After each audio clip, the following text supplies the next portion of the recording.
Hey guys, so here I have a super easy stovetop DIY. So if you guys are interested in covering up your stove so it doesn't look like this, please keep watching.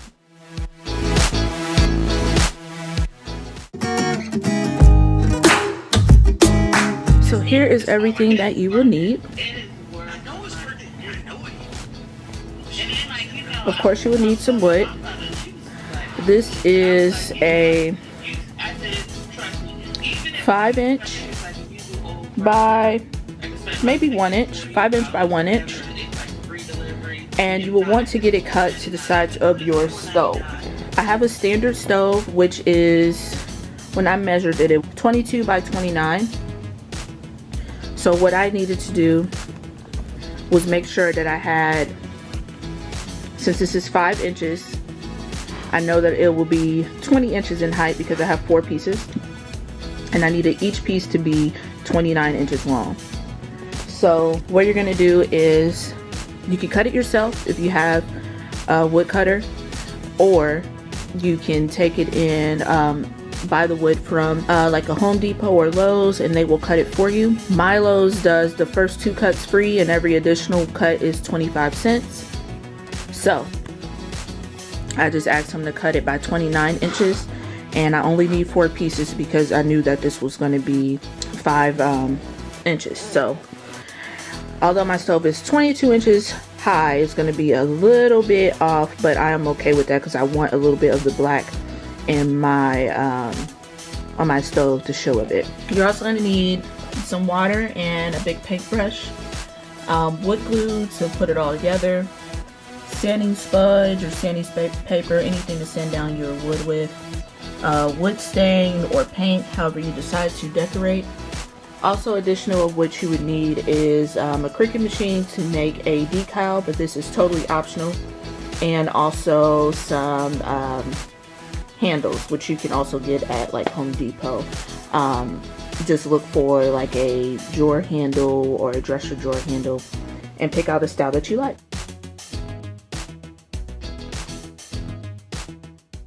Alright, so here I am using the wood stain, and I end up not even liking it. This is about the 3rd coat that I put on, and it was just soaking right through the wood.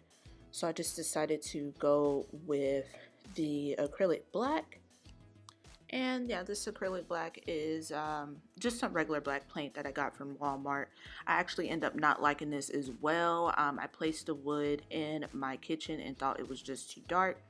So I went the next route and just start mixing till I got the gray that I loved.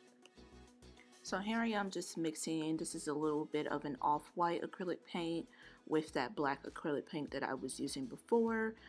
Just mixing it to get the gray that I desired, and I just covered that over the wood stain, and this ended up being the color that I went with for the whole project. So we are all done painting. I'm just aligned these the way I wanted and used the wood glue on the long sides of each piece and pretty much connected them all together. You're going to want to allow this to dry for at least 48 hours just to make sure it's sturdy. So here I have actually placed it up against my fireplace with a few standalone weights that we have. If you have the clamps to keep the wood together, use that. But girl, use what you got. If you got some heavy books, whatever you have that can hold this steady, use that. Pretty much anything heavy will work. So use what you got at home and it will do the trick. So pretty much everything from here on out is completely optional. Here we are moving forward with adding the vinyl. What you want to do is just create a design on Cricut or Silhouette. I have a Cricut, so I just created a design on Cricut Design Space. I actually got the P from Etsy. You can just search letter P SVG file and purchase it for personal use. I was going to create my own, but I just didn't have the time to do that. So I created the P and added the additional PAL for our last name. And then, as you would see later, I also added our coordinates to the stove stand as well.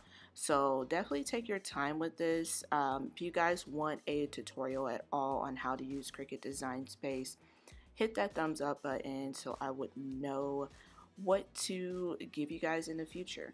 So yeah, I'm just laying it down. Definitely take your time, because this is actually a larger than matte project, so you would have to align up the words precisely. You don't want to make it look tacky pretty much. You want everything to line up just perfectly.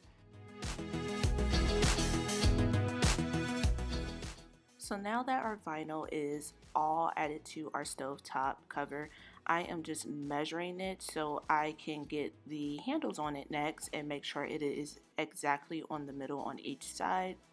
So here I am just measuring each side and marking it.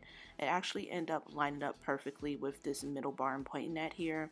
So that's where I aligned the initial spot for the handles. So these are the handles that I am using. I picked these up on Amazon, and I will leave the link in the description box. After I bought this value piece, they end up being like less than $2 a piece. So that was a better deal than what I found at my local Home Depot. So yeah, definitely pick these up. They're very simple and was super easy to use with this project. And your final step will just be to screw on the handles. So I measured them out perfectly to where they were be exactly even on each side. And that is it pretty much, you guys. There you have it. I just love how it turned out. It definitely gave our kitchen a much more eloquent look to it. As you guys seen before, our stovetop is really crappy. So, and it's just a super easy project to do. This is definitely an easy DIY for your home, an easy Christmas gift since Christmas is coming up. Only thing I would state is just make sure that you are taking it off before you turn on your oven or your stovetop. Of course, your stovetop, please do not leave this on your stovetop, and allow your stovetop to actually cool before replacing it. Most stoves have that indicator that shows that the stove is still hot.